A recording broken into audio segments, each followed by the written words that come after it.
Oke, bismillahirrahmanirrahim. Assalamualaikum warahmatullahi wabarakatuh. Selamat pagi anak-anak. Selamat berjumpa lagi di pembelajaran matematika pada pagi hari ini di tanggal 11 dan bulan 11. Berarti 11-11 ya, di tanggal dan bulan yang sama. Oke, di kesempatan kali ini kita masih membahas tentang sistem bersama linear dua variabel atau SPLDV. Nah, kemarin kita sudah membahas tentang metode eliminasi, substitusi, dan campuran atau gabungan. Nah, untuk kesempatan kali ini, sebelum kita ke metode grafik, kita akan mengulas tentang sistem persamaan linear dua variabel dengan cara campuran, tapi contohnya dengan soal cerita, kayak gitu ya. Jadi kalian nanti ketika menjumpai soal cerita, kalian tahu cara mengerjakannya bagaimana. Oke, pesan Ustazah jangan lupa berdoa, kalian siapkan buku tulis dan buku catatan kalian dan juga buku pendamping. Semoga di pembelajaran kali ini Allah beri kelancaran dalam kalian menerima ilmu. Oke, langsung saja. Nah, ini sudah kita pelajari minggu lalu. Misalnya kalian masih lupa, kalian bisa lihat di video sebelumnya. Oke? Nah, ini untuk langkah-langkahnya. Langkah-langkah menyelesaikan permasalahan menggunakan sistem persamaan linear dua variabel. Itu ada 4 cara. Yang pertama, kalian menentukan variabel-variabelnya, lalu melakukan pemisalan. Nah, jadi kan sistem persamaan linear dua variabel, berarti memiliki berapa variabel? Memiliki 2. Jadi kalian cermati soal ceritanya, lalu kalian tentukan variabel-variabelnya untuk kalian misalkan. Jadi biar mempermudah kalian, misalnya membahas tentang apa, terus kalian misalkan X itu sebagai apa, Y sebagai apa, kayak gitu ya. Yang kedua, menerjemahkan permasalahan tersebut ke dalam model matematika berbentuk sistem persamaan linear dua variabel. Jadi yang kedua, kalian buat model matematikanya. Yang ketiga, menyelesaikan model matematika yang diperoleh pada langkah kedua. Jadi untuk poin ketiga ini, kalian selesaikan menggunakan cara campuran atau gabungan. Jadi gabungan antara metode eliminasi dan juga metode substitusi. Kemudian yang keempat, kalian membuat kesimpulan. Gitu ya, ini langkah-langkahnya. Biar kalian lebih paham, kita langsung ke contoh soalnya. Oke, langsung ke contoh soalnya seperti ini. Sebuah lahan parkir mampu menampung mobil dan sepeda motor sebanyak 80 unit. Jumlah roda mobil dan sepeda motor pada lahan parkir tersebut adalah 212 buah. Jika tarif parkir mobil adalah Rp7.000 dan parkir sepeda motor adalah Rp4.000, pendapatan yang diperoleh dari tarif parkir tersebut adalah titik-titik. Nah, dari soal ini kita menggunakan langkah-langkah tadi. Yang pertama, kita menentukan variabel-variabelnya untuk dimisalkan. Berarti dari soal ini kita menentukan berapa? 2 variabel, apa aja? Oh, sebuah lahan parkir mampu menampung mobil dan sepeda motor. Berarti di sini variabelnya yaitu mobil dan juga sepeda motor. Dari sini kita misalkan, kalian boleh nyoba sendiri dulu atau langsung lihat ke pembahasan juga boleh. Nah, seperti ini. Langkah pertama kita misalkan, X itu banyaknya mobil, Y itu banyak sepeda motor. Nah, jadi langkah pertama sudah kita selesaikan, kita sudah memisalkan. Nah, langkah kedua kita buat model matematikanya. Kita lihat lagi ke soal. Sebuah lahan parkir mampu menampung mobil dan sepeda motor sebanyak 80 unit.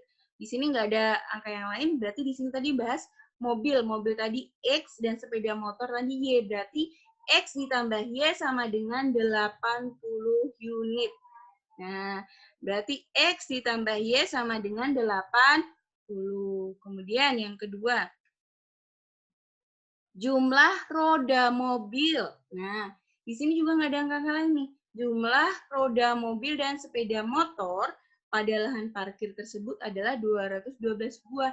Jadi yang kedua ini dia bahas roda. Nah, kita bisa tahu nih, walaupun di sini nggak ada angkanya, kalau mobil itu rodanya ada 4, kalau sepeda motor rodanya ada 2. Nah, jadi modelnya seperti ini. 4X, 4X ini adalah 4 itu perwakilan dari roda mobil. Ditambah 2Y, 2Y itu roda motor, sama dengan 212. Maka diperoleh model matematikanya seperti ini. Jadi ini langkah keduanya. Nah, untuk pendapatannya tadi tiket atau harga parkir, tarif parkir mobilnya tadi 7.000 dan untuk tarif parkir sepeda motor 4.000. Pertanyaannya, pendapatan yang diperoleh dari tarif parkir tersebut adalah titik-titik. Oke. Nah, cara mengerjakannya kita menggunakan metode campuran atau gabungan. Yang pertama kita pakai metode eliminasi. Jadi, dari model matematika tadi kita taruh sini untuk mencari X dan Y-nya. Nah, untuk eliminasi terserah kalian mau menghilangkan yang X atau yang Y itu terserah kalian. Kalau untuk contoh di sini, Ustazah mau menghilangkan yang Y. Nah, jadi seperti untuk mengulas saja, berarti kalau yang atas itu dikalikan ke bawah, yang bawah dikalikan ke atas. Tujuannya apa? Biar angkanya nanti sama. Oke. Di sini X kalau dikalikan 2, semuanya juga dikalikan 2 yang atas ini. Kalau yang bawah dikalikan 1, semuanya juga dikalikan 1. X kali 2, 2X. Y kali 2, 2Y. 80 kali 2, 160. 4X kali 1, 4X. 2Y kali 1, 2Y. 212 kali 1, 212. Nah, dikurangi atau ditambah? Nah, caranya kalian lihat, yang dieliminasi itu tandanya sama atau berbeda. Kalau sama berarti dikurangi. Kalau tandanya beda berarti dijumlah. Kebetulan yang dieliminasi itu Y, depannya Y ini positif semua. Berarti tandanya sama. Maka dikurangi. 2X dikurangi 4X. Duitnya 2, terus utang 4. Berarti uangnya lunas atau dia masih punya hutang? Dia masih punya hutang, yaitu negatif 2X. 2Y dikurangi 2Y habis. 160 dikurangi 212, negatif 52. Berarti X-nya sama dengan, nah karena ini bentuknya perkalian, kita pindah ruas. Berarti dipindah ruas negatif 2-nya. Maka negatif 52 dibagi negatif 2. Negatif dibagi negatif positif. 52 dibagi 2, 26. Maka diperoleh X-nya 26. Cara atau metode eliminasi sudah, sekarang kita ke metode substitusi atau pengganti. Nah, tadi kita udah peroleh nih, X-nya 26. Kita masukkan ke salah satu persamaan, boleh persamaan pertama atau persamaan kedua. Nah, kebetulan di sini Ustazah masukkan di persamaan yang pertama, yaitu X ditambah Y sama dengan 80. Ini dari model matematika yang tadi. Nah, karena X-nya udah diketahui, maka X-nya diganti 26. Berarti 26 ditambah Y sama dengan 80.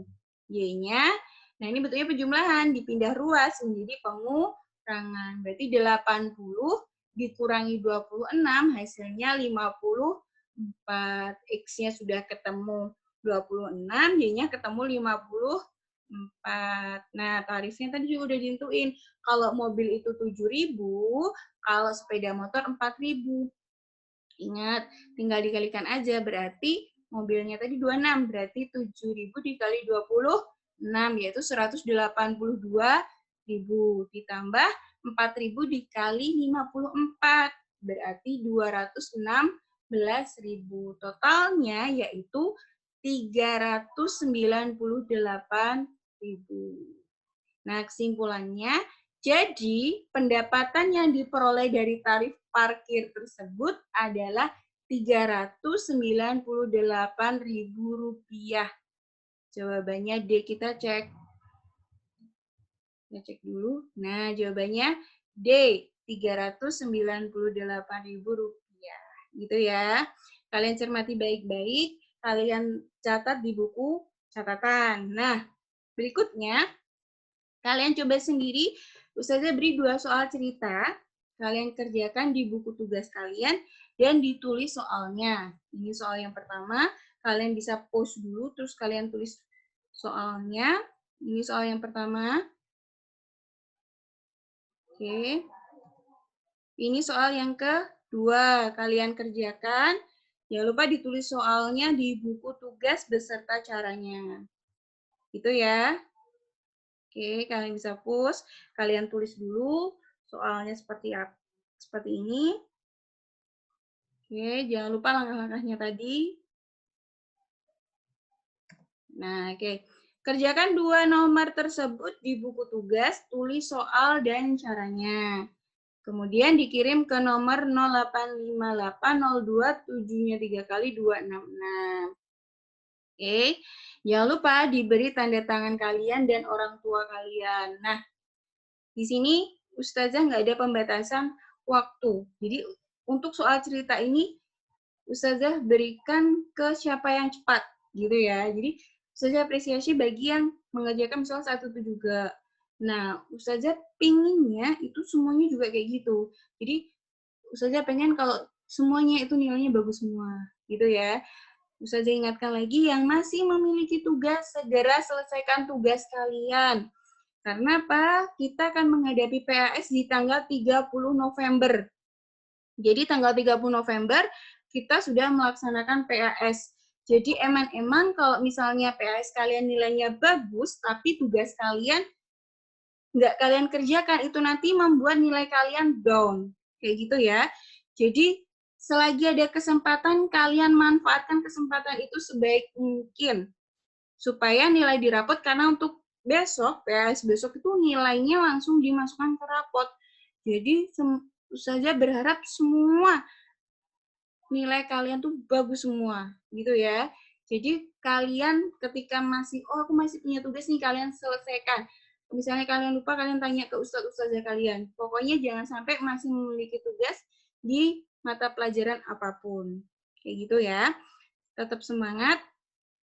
Pokoknya nggak semua orang itu langsung bisa. Ada seperti yang ustazah sampaikan kan, kalau misalnya ada orang yang dijelasin langsung paham, ada yang ketika dijelasin dia belum paham, dia harus mempelajari berulang-ulang. Itu nggak masalah. Yang penting kalian mau mencoba dan mau berusaha, nggak menyerah. Kayak gitu ya. Jadi kalau kalian menyerah, kalian tidak akan mencapai apa yang kalian harapkan. Kayak gitu. Oke, pesan ustazah, jadilah pelaku bukan hanya penonton. Jadi kalian bisa melakukan semuanya, kalian tanpa tidak hanya sebagai penonton aja, tapi kalian bisa menjadi peubah, menjadi penggerak, pelaku, di mana kalian itu bisa menjadi contoh bagi orang lain. Jadi ketika orang lain melihat kalian, mereka terdorong untuk melakukan hal-hal yang baik, kayak gitu ya. Jadi jadilah orang yang baik bagi semua orang di sekeliling kalian. Jadi tidak hanya, wah aku cuma nonton aja deh, atau aku cuma mau lihat hasilnya aja deh. Enggak, tapi kalian bisa memberi perubahan di sekeliling kalian. Kayak gitu ya. Cukup sekian yang bisa Ustazah sampaikan. Mohon maaf bila ada kurang lebihnya, ada salahnya. Apabila misalnya ada yang belum paham, kalian bisa tanya ke Ustazah. Oke, cukup sekian. Billahi taufik wal hidayah. Wassalamualaikum warahmatullahi wabarakatuh.